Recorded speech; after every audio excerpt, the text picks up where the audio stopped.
Okay, good morning, everyone. This is the May 20th, 2025 meeting of the Virginia Gas and Oil Board. We are meeting virtually today. We have several people on the line. My name is Gus Jansen. I'm the interim chairman of the board, and I'll ask that each of the board members identify themselves. We'll start with you, Mr. Cochran. Willie Cochran, Virginia Energy member. Mr. Harris. I'm Bill Harris, a public member. Mr. Owens. Patrick Owens, public member. Ms. Gibson. Mary Gibson, public member.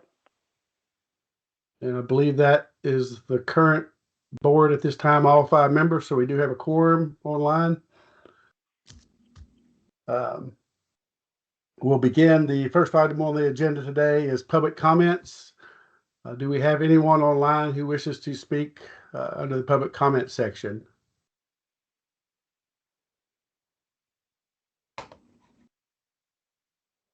I don't see anyone who is the only person I don't know who is Matthew Asney, because he's with the division also, right? Yeah, that's what I thought. So I think everybody's on. So we have no public comments today.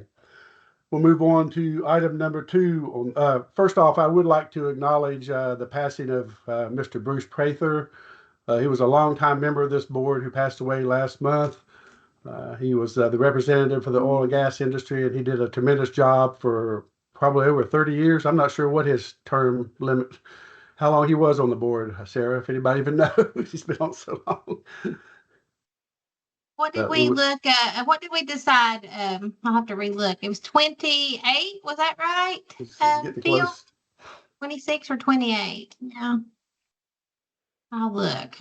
And I'm sure we'll acknowledge him. The division will somehow acknowledge Mr. Prather's service to this board over time. So anyway, we'll move on from there. Item number 2 on the agenda is a petition for Pocahontas Gas LLC for pooling under Oakwood Coal Bed Methane Field 2, Unit H37, docket number VGOB 22-1018-4251.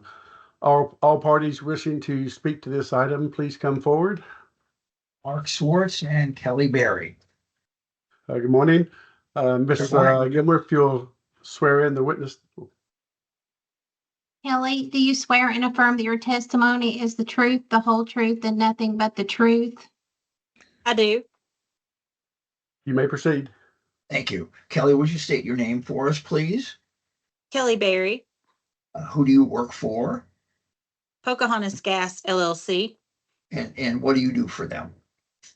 I'm a senior analyst of land records and division of interest. And did you prepare or supervise the preparation of the application notice and the exhibits that pertain to this docket item today? Yes, I did. And I think you actually signed the notice and application, correct? Yes. Who is the applicant?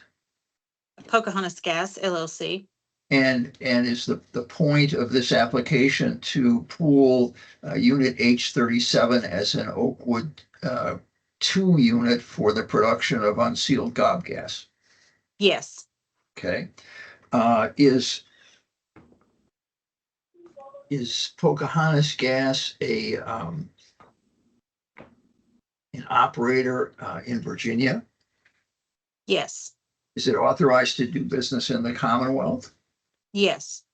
Has it registered with the DMME? Yes. And does it have a blanket bond on file as is required? Yes. Okay. And this is a pooling under Oakwood 2 only, correct? That's correct. Okay. What did you do to notify people that we were going to have a meeting today? We mailed a copy of the petition by certified mail with return receipt requested, and also published notice in the Bluefield Daily Telegraph. And did you provide the division with proof or certification of your mailing? Yes.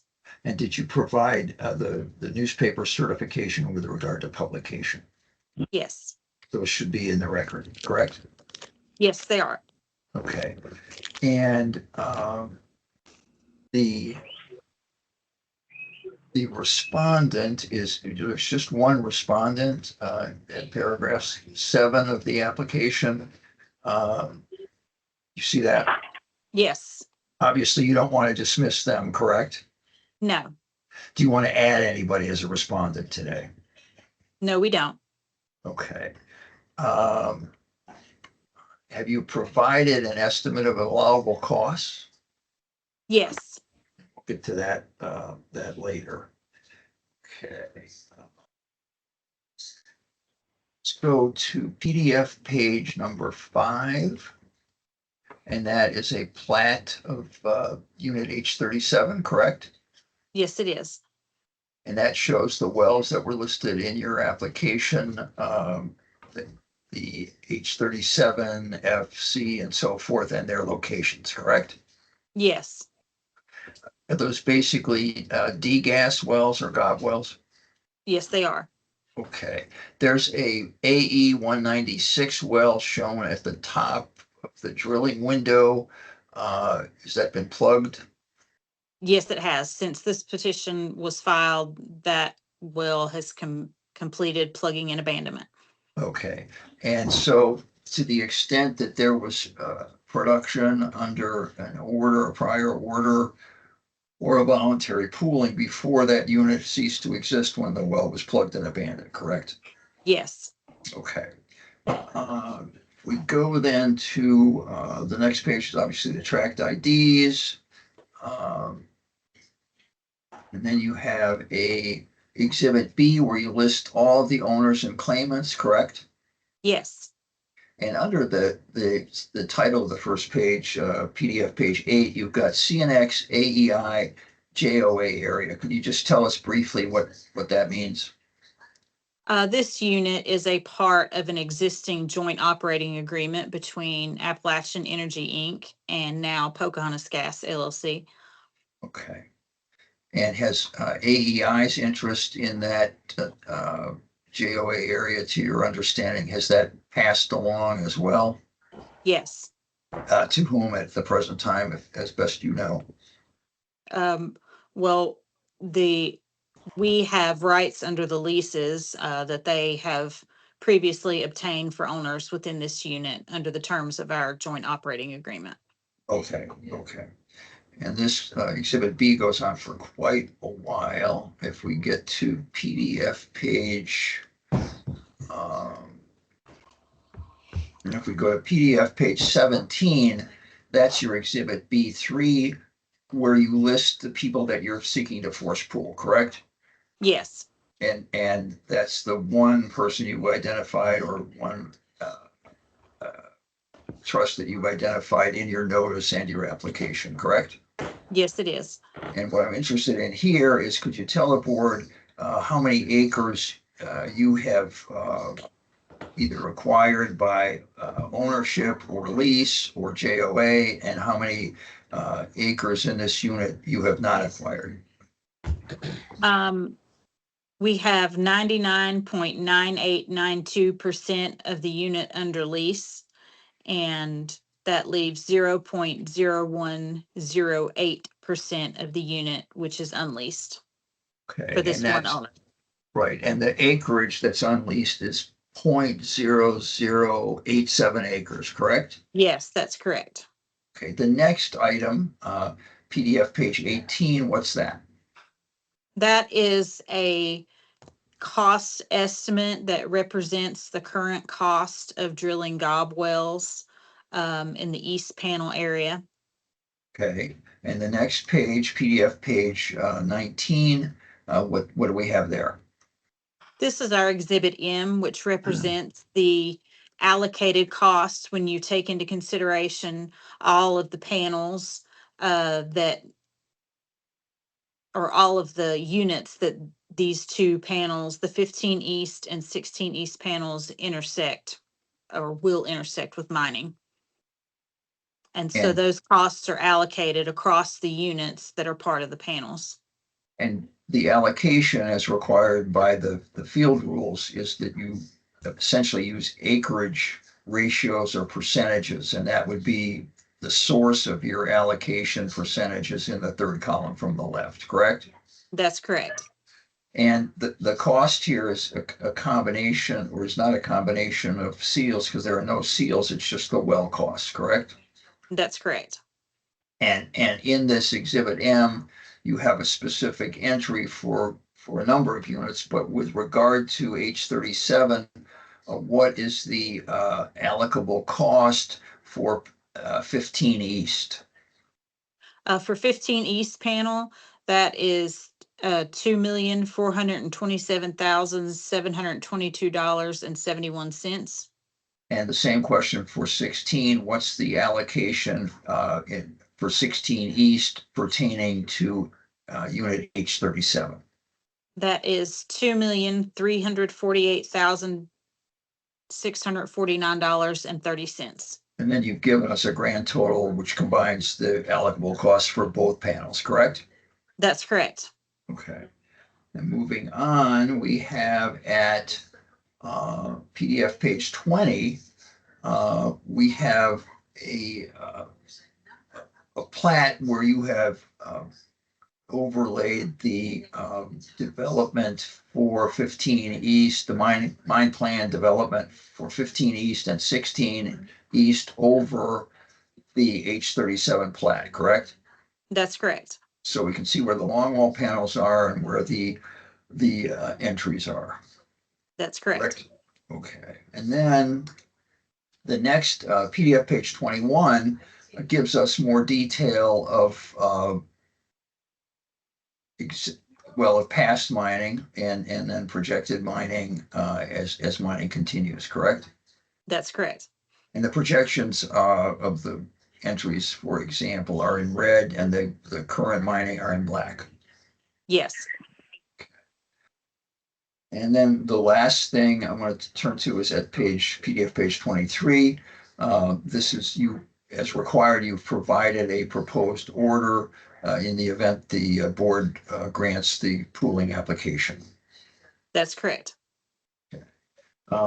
With regard to the production here, is producing CBM from gobwells from the unsealed longwall panels, is that a reasonable method to capture additional coal bed methane from this unit? Yes. And what terms would you recommend to the board in the event that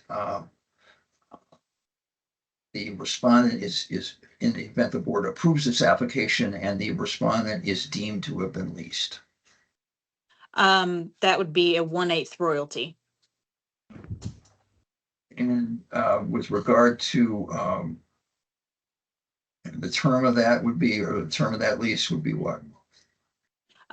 Typically a 5-year lease that we value at $5 per acre per year, paid up. I think, Mr. Chairman, that's all I have on this application. Okay, thank you. Questions from the board? Ms. One Parrish. question for Ms. Berry. The AFE, I just had, just out of curiosity, that's PDF page 19. Yes. I noticed some of those, I'm looking at the 15 East at the top there. I noticed there are some like H36, I36, I37 that are much lower than the other amounts. Is there a particular reason why they happen to fall? Are they new developments or? I'm just Newer curious. wells, costs have seemed to have increased exponentially over time and especially within really the last 5 years. So you're saying the 2 million amounts are the new amounts? Yes. Okay. Yes, the others based on aren't current substantial. figures Yeah, of wells okay. being drilled. Yes. Yes. Okay. So the others aren't substantially lower. The new ones are substantially higher. So that's Yes. really what's happening. Okay. Thank Yeah. you. Thank you. I mean, just to put this in context and the incredible increase in costs, I mean, when we started this project in the early 90s, let's say 91, 92, I believe well costs were on the order of $150,000. I mean, we've gone, from 150,000 to 200,000 to what we're looking at right now, which is north of 700,000. It's just amazing, but that's what's happened. Yep. Yep. Thank you, folks. Other questions from the board? I just have a couple things here real quick. On the plat on PDF page number 5, Exhibit A, you show the AE 196. I think you said that well is plugged. That well is not shown with a plug symbol there. And then also Right. Mr. Boyd had provided me, he said there was also an AE 195 within this unit also that's been plugged. Yeah, don't it see was that one previously listed. plugged. Yeah, Did we well, revise when we both? submitted the plat, the AE 196 well plugging was in process. It hadn't completed being plugged yet, but we can update the plat to reflect both of those wells as plugged. Being plugged. Sure. Sure, that's no problem. The other question I had was, this is probably a question for the staff. When the original frac wells were drilled, it doesn't appear that there was a pooling done for the party that we're doing today. Is that party is that something different that's happened since these wells were originally drilled? Do we have any idea why we did not have a pooling on this unit originally? It would have been pulled by Appalachian Energy. They drilled those wells. I don't think there was ever a pooling. I didn't see a docket item on this unit prior. But maybe I missed it. Does anyone know? I will look real quick. Well, it's possible, Mr. Chairman, that It looks that like it was Appalachian pulled pulled back in. this as a voluntary unit. I don't know. I have a docket number from 2008 where they Okay, so pulled there is it. one. Oh, I okay. just Yes, couldn't sir. find it when I looked for it. So, Okay, Yeah. so I great. assume we're pulling the same person this time that we pulled originally in this unit. We can verify that with the staff. That'd be great. Yes, it has been pulled before. Okay. So I'm assuming it's the same person then, and we don't have a new person appearing now under this pooling application. I'll have to compare the names Yeah. on that. Yeah, but I I'll couldn't. double I check. tried to compare the names to the original permit, but I couldn't find the. Apparently, the Carolyn Cole Keene Gregory has gone through a lot of iterations over time in the names. So.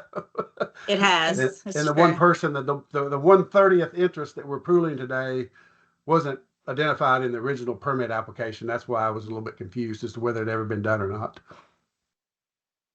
And I guess the other question is, if we ever come across this where we do a new pooling like this and we've come to find that someone has been omitted originally, is that a correctable error? Can we go back up and have the original operator correct that and make payment to somebody who was originally omitted? Ooh. That's Interesting question. Well, we're going to see a number of these units as we progress, Mr. Chairman, because we're kind of getting into an area in this right. where there were Oakwood 1 units that Appalachian Energy pooled, and then the wells are plugged, so those orders go away, when they're Right. plugged and abandoned. And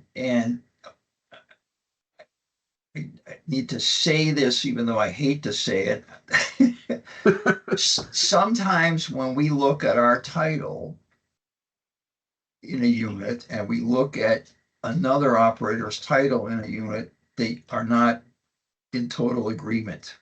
Correct. Okay, so you're raising a question where I think there will be instances, if you do that sort of microscopic analysis of the two orders or the two title reports, that you're going to find differences. And I don't know what the answer to the other question is. Can the board reach back?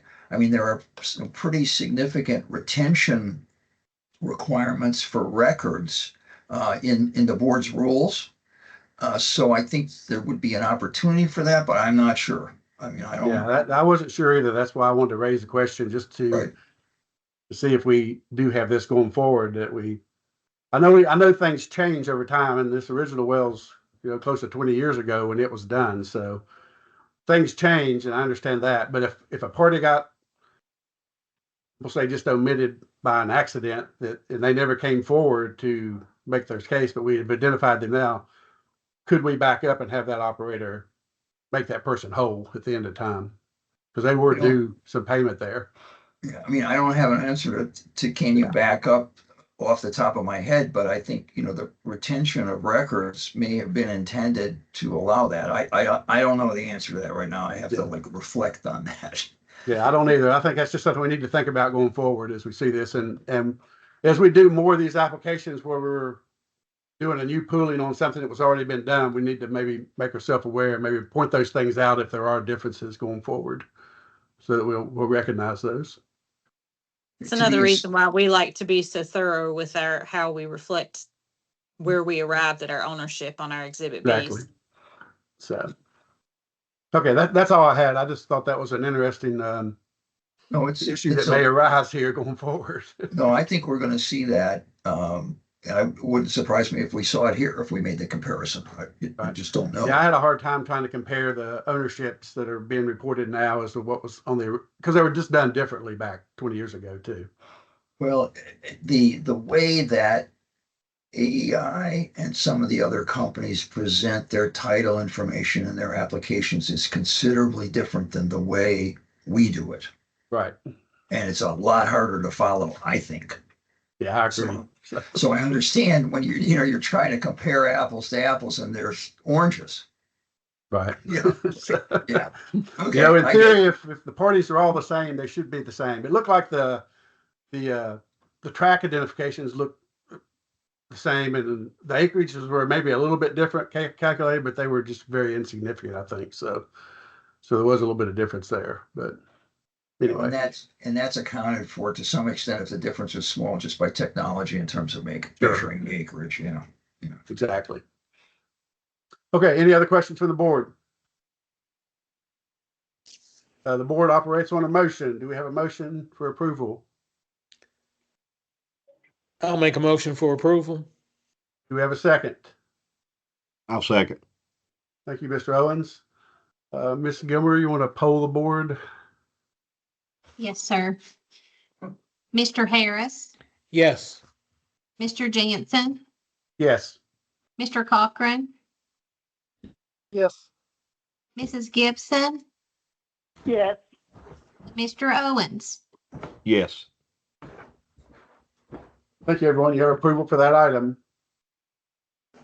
Thank you, sir. Okay, we'll move on to item number 3, a petition for Pocahontas Gas LLC for pooling under Oakwood Coal Bed Methane Field 2, Unit BB15, docket number VGOB 24-1217-4299.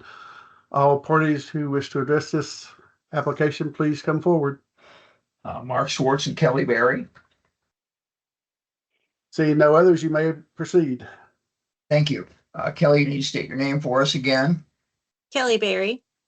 Mr. Chairman, if I could incorporate Kelly's testimony with regard to her employment and information pertaining to the applicant Pocahontas Gas Company from the prior docket item, I'd appreciate it. Yep, you have approval for that. Great. Kelly, this is an application regarding what unit? BB15. And what are we seeking to accomplish here? We are seeking to pool for Oakwood 2 production for a VVH conversion well that is located in unit AA15, but it is in a mined out area that's never been sealed. So we need to produce that under Oakwood 2 rules. And production from that converted VVH would be allocated then to the BB15 unit, and we'll be talking about that in a minute. Right. Okay. What did you do to tell people that we were going to have a meeting today to consider this application? We mailed a copy of the petition by certified mail with return receipt requested, and we also published notice in the Bluefield Daily Telegraph. And have you provided your certificates with regard to mailing and the newspaper certificate with regard to publication to the division? Yes. What is the interest or the percentage of CBM that the applicant has leased here? 28.4699%. And the unleased CBN interests are what? 71.5301%. And if I understand correctly, this unit was not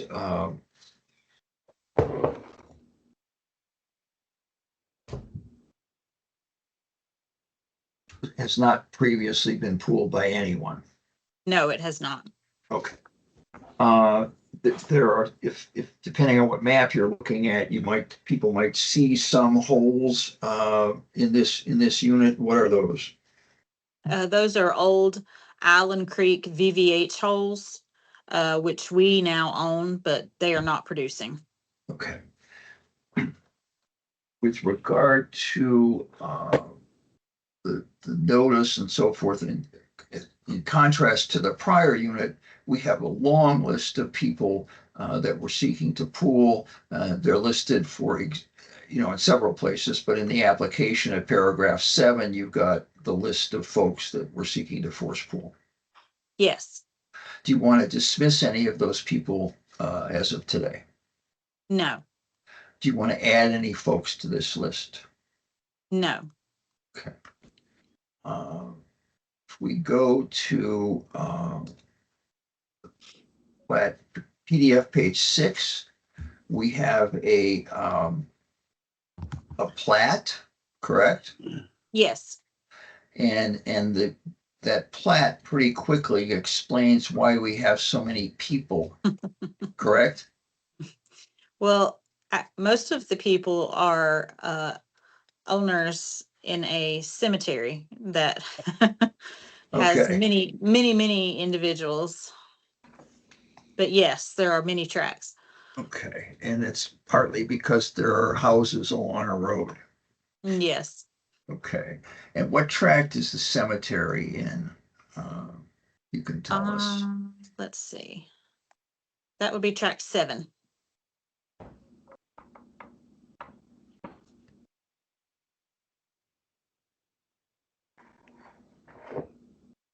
It's sort of in the southwest corner of the drilling window.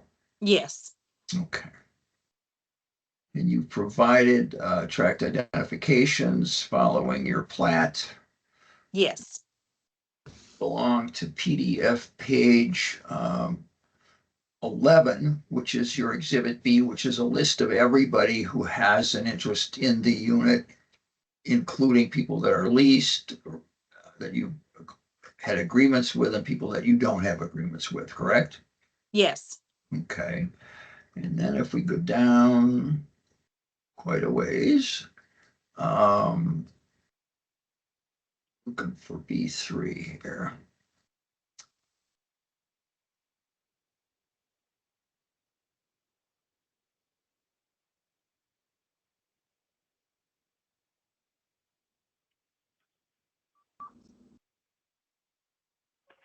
Okay, I think PDF page 47 is the first page of exhibit B3.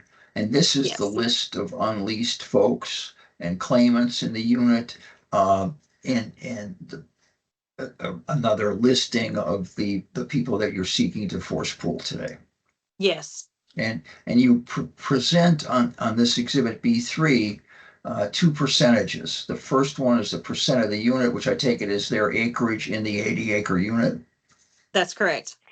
And then doing some calculations in this the column on the far right-hand side, you've got a division of interest in VP 67 South, and you're reporting a percentage for that, correct? Yes. And that's the percentage of each owner or claimant as a percentage of the unsealed gob area. Yes. Down through here, You've got an estimate of allowable costs by panel at PDF page 64. But I want to start with the following page 60. I'm sorry, 63 is exhibit N, but 64 is your cost estimate for wells in this area, correct? Yes, for conversion of the prior VVH hole, yes. Basically, the explanation for this tiny number in comparison is that you have an existing hole and you're just simply converting it from a ventilation hole to a CBM well, correct?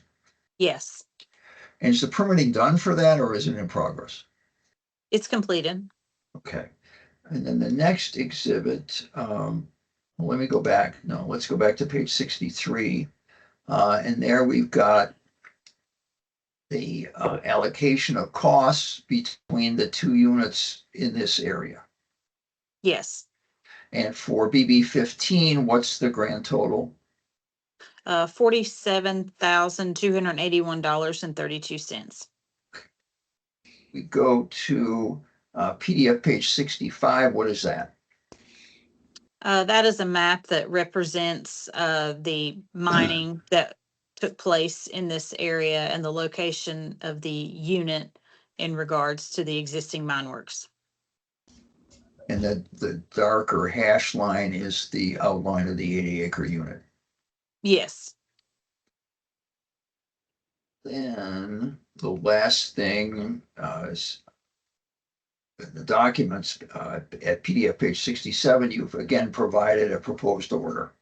yes, With regard to the development here, the conversion of this BVH to a producing gas well, is that a reasonable way to capture and produce the CBM in this unsealed area?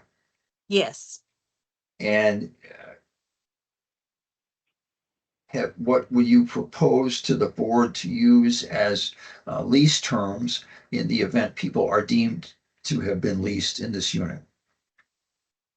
A 1/8 royalty and a lease value of $5 per acre for a 5-year paid up lease. I think that's all I have, Mr. Chairman. Questions from the board?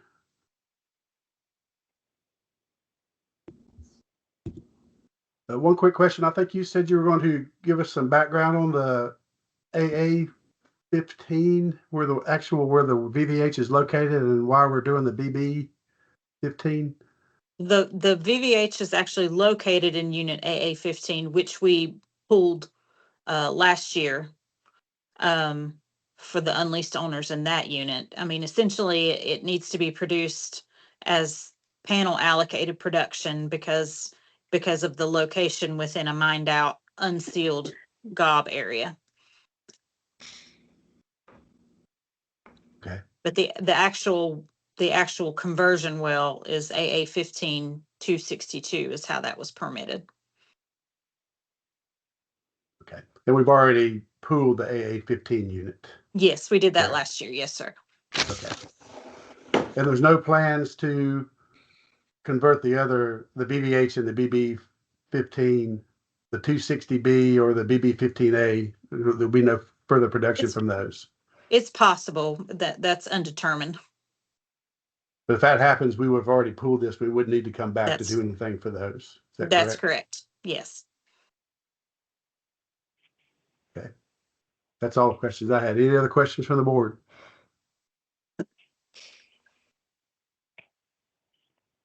The board operates under a motion. Do I hear a motion for approval of this item? Motion to approve. Thank you. Do I have a second? I'll second. Thank you, Mr. Harris. Ms. Gilmore, will you poll the board, please? You're muted, Sarah. Yes, sir. Mr. Harris, Yes. Mr. Jansen, Yes. Mr. Cochran, Yes. Mrs. Gibson, Yes, and Mr. Owens. Yes. Thank you, everyone. We have approval for that item.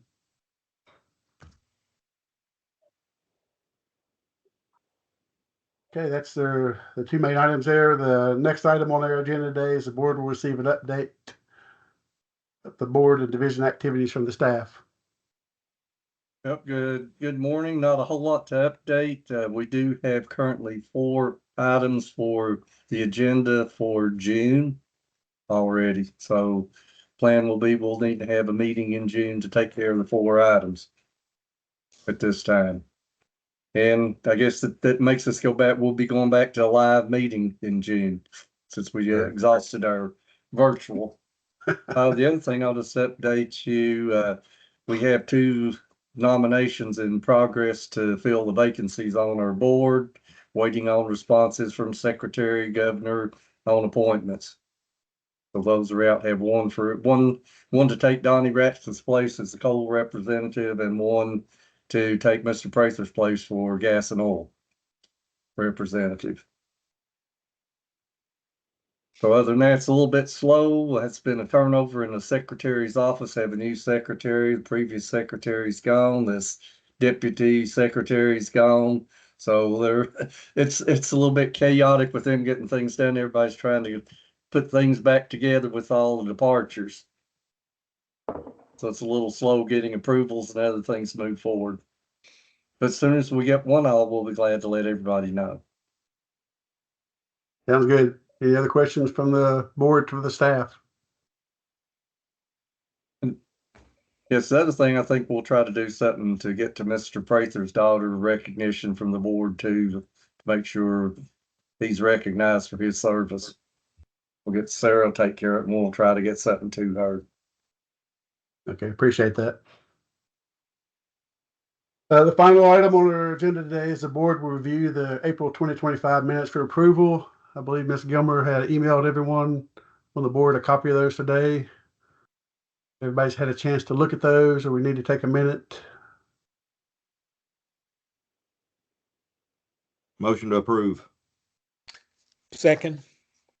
Thank you. Those minutes will be approved. We need to vote. Oh yeah, that's true. I'm sorry. Might as well. We'll keep just vote by acclamation. Hear a yes from everyone. Yes for approval. Yes. Yes. Yes. Yes. Thank you. Okay, if we have no other business today, we'll consider this meeting adjourned, and we'll see everyone next month in June. Is there any comments on how this went as a virtual meeting? I know this is the first one we've been able to do in a long time, but did anybody have any comments or concerns about the way this has happened? I think it went pretty smooth, Gus. Okay. Great job. Sounds good. We'll have this as an option until we get our full board filled out. We may need to do it again, not next month, but maybe at some point if we have trouble getting a quorum together. So we'll see how it goes. Thank you, everyone. We'll talk to everyone next month. Thank you. Thank Good you for holiday. your time. Appreciate it. Bye. Good evening.